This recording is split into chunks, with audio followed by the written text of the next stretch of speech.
பார்க்கலாம். இதுதான் காரணம், இந்த சஃபர்டிலிட்டிக்கு காரணம், குழந்தையின்மை காரணம் இதுதான். இப்போ தற்காலத்தில் ஏன் இது கூடவா இருக்குதுன்னு பார்த்தோம்னா எங்களோட வாழ்க்கை முறை தான் மெயின் பிரச்சனைன்னு சொல்லலாம்.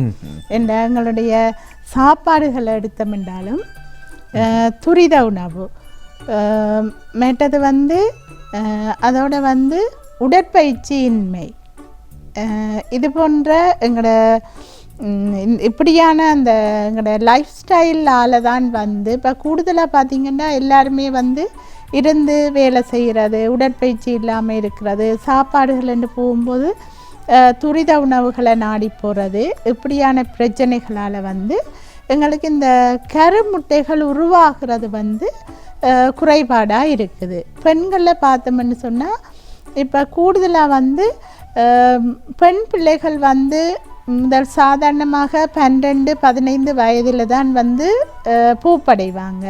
இப்போ பார்த்தோம்னு சொன்னால் 9-10 வயதிலேயே அவங்க பூப்படைகிறாங்க.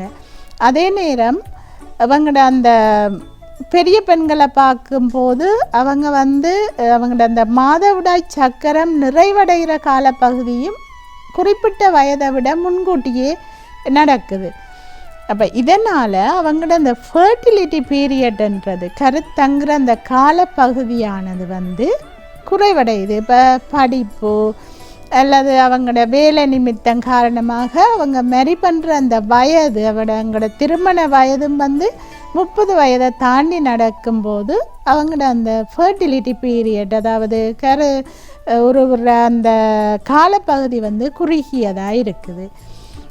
இது எல்லாத்துக்குமே இதை நாங்கள் பார்த்தோம்னு சொன்னால் இதில் இன்னும் ஒரு கண்டிஷன் இருக்குது, பாலிசிஸ்டிக் ஓவேரியன் சிண்ட்ரோம்ன்ற ஒரு இது இருக்குது. அதில் அந்த பெண்களில் முட்டைகள் உருவாகும், அது சரியான வளர்ச்சி அடைஞ்சு வெளியில் வராத ஒரு தன்மையை காணக்கூடியதாக இருக்குது. இதில் நாங்கள் ஒரு பெண் குழந்தை எடுத்தோம்னா அந்த குழந்தை அந்த அவட தாயிட கருவில் இருக்கும்போதே அவள் எவ்வளவு முட்டைகள் என்றது தீர்மானிக்கப்பட்டு விடுது. அப்போ ஒரு பெண் குழந்தை எடுத்தோம்னா அவட உரிய வயதை விட முன்கூட்டியே பூப்படைஞ்சிட்டா என்று சொல்லிக்கல ஒவ்வொரு மாதமும் ஒரு குறிப்பிட்ட அளவு முட்டைகள் அந்த மாதவிடாய் சக்கரத்துக்கு உள்ளாக்கப்பட்டு அது அழிவடைஞ்சு கொண்டு போகும். அப்போ அவள் திருமண வயதை அடையும் போது அவட அந்த சூழ்பையில் இருக்கிற முட்டைகளில் அளவு நல்லாவே குறைவடைந்து போகுது. அதோட அது அந்த முட்டையின் அந்த குவாலிட்டியும் குறைவடைந்து இருக்கிறத காணக்கூடியதாக இருக்குது. எப்படி நாங்கள் இந்த சூழ்பையில் இருக்கிற அந்த முட்டைகளில் ரிசர்வை நாங்கள் எப்படி கண்டுபிடிக்கிறோம்னு சொன்னால் ஒரு இரத்த பரிசோதனை மூலமாக.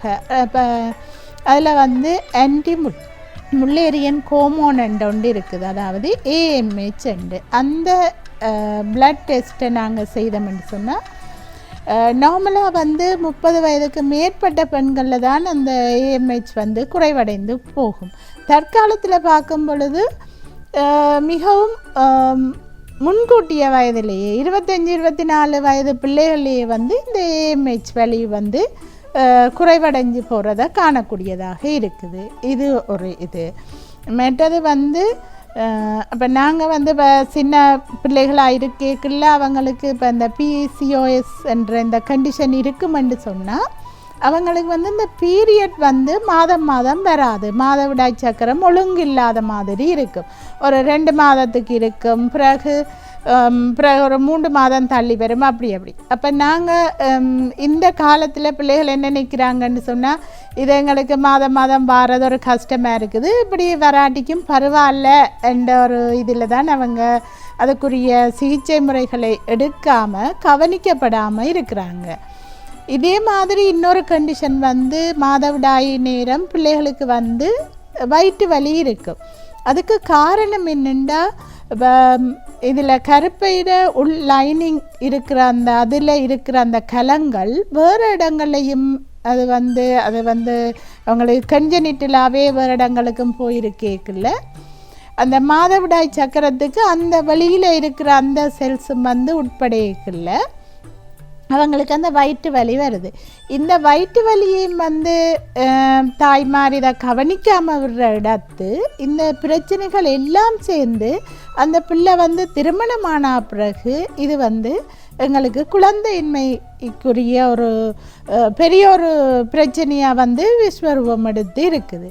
அப்போ உண்மையிலே என்னென்னு சொன்னால் இந்த பருவமடைந்த பெண்களுக்கு வந்து அந்த நேரத்திலேயே வந்து அவங்களுக்கு வந்து மாதவிடாய் சக்கரம் ஒழுங்கு இல்லாமல் இருந்தாலோ அல்லது வந்து மாதவிடாய் நேரம் அவங்களுக்கு வயிற்று வலி போன்ற வருத்தங்கள் இடுப்பு வலி அப்படியான நோய் அறிகுறிகள் இருந்தாலோ கட்டாயமாக ஏன் இது இப்படி இருக்குது என்றதை நாங்கள் வந்து இந்த டெஸ்ட்டுகள் செய்து ஒரு வைத்தியரை நாடி அதுக்குரிய சிகிச்சை முறையை நாங்கள் ஆரம்பத்திலேயே வந்து அந்த எண்ணெய் சாப்பாடுகளை நல்லாவே குறைச்சி கொள்வது நல்ல அட்வைசபிளாக இருக்கும் என்று நினைக்கிறேன். நிச்சயமாக டாக்டர், அருமையான கருத்துக்கள்.